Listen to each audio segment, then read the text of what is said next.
Hey guys, welcome back to the channel once again. Kenroy here. Now if you're new to the channel, of course we'd love for you to subscribe and become a part of our family. Now here on this channel we try to provide some form of content that will be beneficial to you, the viewers. So whether it's some DIY projects around the house and how you can actually save money by doing a lot of the jobs around the house yourself. We also talk about personal finance because at the end of the day we are in a cost of living crisis and everybody is trying to save money, trying to make their money go further. And if we're able to provide any tips that we've found that's been helpful here in the Malcolm household, then we'll try our best to pass that on to you. Now we really appreciate all of the comments that we've been getting over the year so far. And can you believe it, we're actually in December.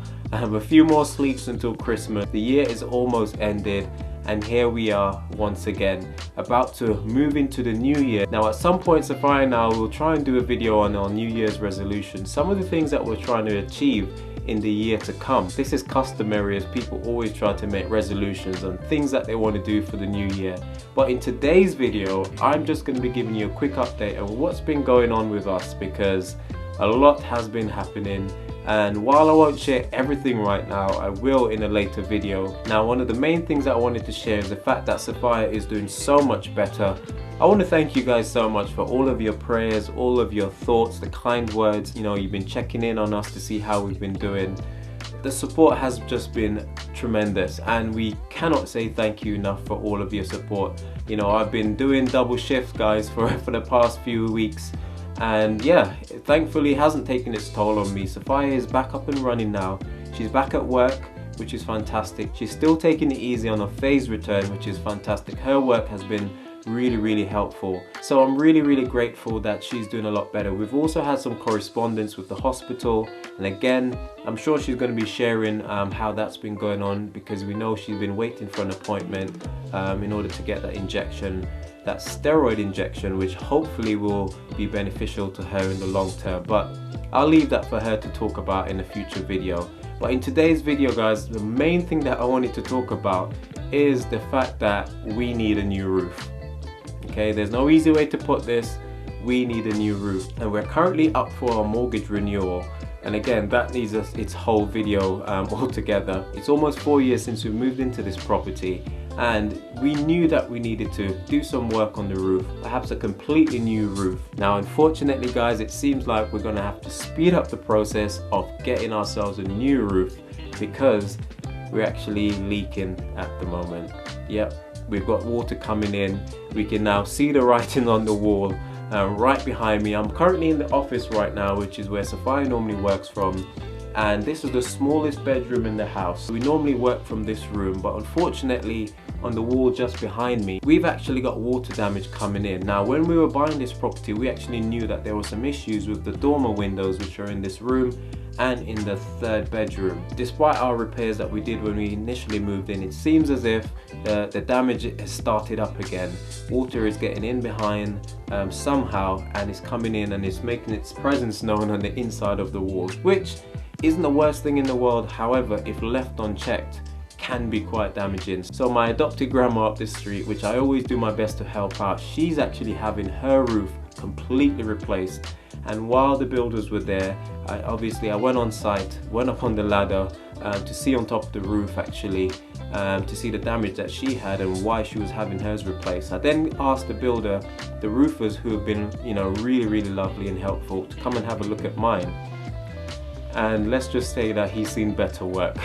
On top of the roof there's a lot of cracks and there's a lot of places where water can actually get in between myself and my neighbor. So what does this actually mean? Well, the good news is that we can actually reuse the tiles that are currently on the roof because they're still in very good condition, the roofer said. However, what he would recommend is to completely remove everything from on top of the roof, put down some new liner, rebatten it, and then reattach the old tiles. And then where there's missing lead work, in fact most of the lead work, which is something that you normally use on the roof, has been blown or installed incorrectly, he would then put obviously new lead work. The dormer windows and the two back bedrooms, those will be completely stripped, and new felt will be put on there along with proper lead work, fascia boards, everything will be done. And you know, I'm no roofer, but let's just say it will be a completely new roof, except we'll be using the old tiles, if that makes sense. He said there's, you know, we'll be able to save costs there, and they're not in bad condition, so there's no point just getting rid of them. They're quite thick, they're good quality, he says. And so if we were to fix the underlying issues, use lead where there should have been lead, to stop water getting in, then we should be good to go. The downside, the fact of the matter is, he was able to do this for us at a good price in today's market. Bearing in mind my neighbor had her complete roof replaced, and her house is a bit smaller than mine, and that costed her almost £9,000, okay? So when I heard that, I thought to myself, there's just no way we can afford that. After chatting with the roofer and thinking about actually reusing the old tiles, he said that he will be able to do it all for us for £5,000, which again is a lot of money. So £5,000 is not a bad price in today's market to have a completely new roof, you know, done, taken away. We're talking about scaffolding, we're talking about skip, new fascia boards, lead, you know, battens for the roof, a new industry standard lining underneath, breathable fabric or whatever it's called. All of that for £5,000 plus labour included is not a bad price, to be fair. However, we just haven't got that cash lying around. So yeah, that's what's been going on at the moment. Another thing that we needed to do on this property, which obviously we knew about for a very long time. Now this is an 1870s cottage, which basically means it's very old. It hasn't got cavity walls with insulation in there, so it's always freezing in this house in the winter. But in the summer, it's actually really nice, because when everyone else is baking and boiling, it's normally quite cool in here, which is I suppose a bonus when it comes to the summer months. So we know that we need to insulate this house as best as possible, and there's two main ways. There's outside insulation, which will be added to the exterior of the property. Again, that comes at a really high cost. But there's also another one which I wanted to do first, and this one is insulating our loft, because at the moment the amount of loft insulation that is in our loft is probably about this thick when it's all compressed. It needs to be around 30 centimeter, 300 mil, so we're a bit shallow in the loft insulation department. And of course, all our heat, around 50% of our heat, goes up through the roof. Now we had somebody come out recently and did some tests, and we almost, when I say almost, we almost went ahead with getting loft insulation, which was going to cost us around £2,500.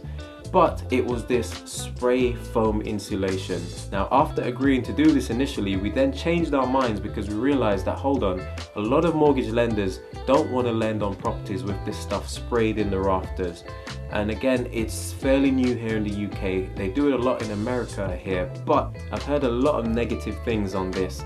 And so Sophia and I decided, you know what, it's not worth the risk in case we get this done. And while it might be quite good in terms of insulating the house, the last thing we want to do is to have to pay thousands of pounds to have it removed if it's deemed to have toxins coming out of it, or if mortgage lenders won't lend on the property, or if we need to do repairs because it's going to be sprayed on the actual wood in the loft.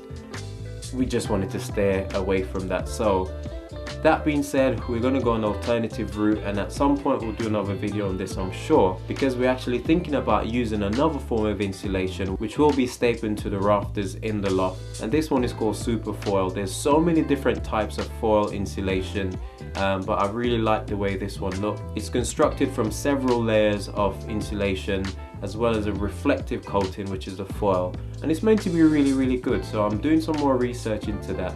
If anyone has done this or used this type of insulation before, please put it in the comments down below. What do you think about it? Is it good? Is it worthwhile? It's something that we're really thinking about doing, and if you have used it, what brand, what manufacturer have you used? And we'd love to know how effective it is versus your traditional wool or sort of like acrylic insulation which you normally put in the loft. So yeah guys, that's what's been happening in the Malcolm household. The good news is that Sophia is doing a lot better. The bad news is that we're going to need a substantial amount of money to get the roof sorted, get it insulated, and a few other bits and pieces around the house. But all in all, yeah, it's been a really challenging couple of months.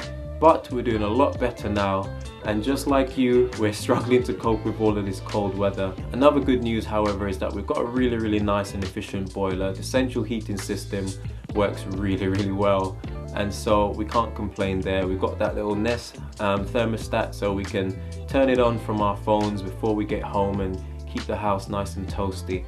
But of course, we've got to watch those pennies. We've got to make sure that we dress up and wrap up warm, because it's been -7 in our area where we live.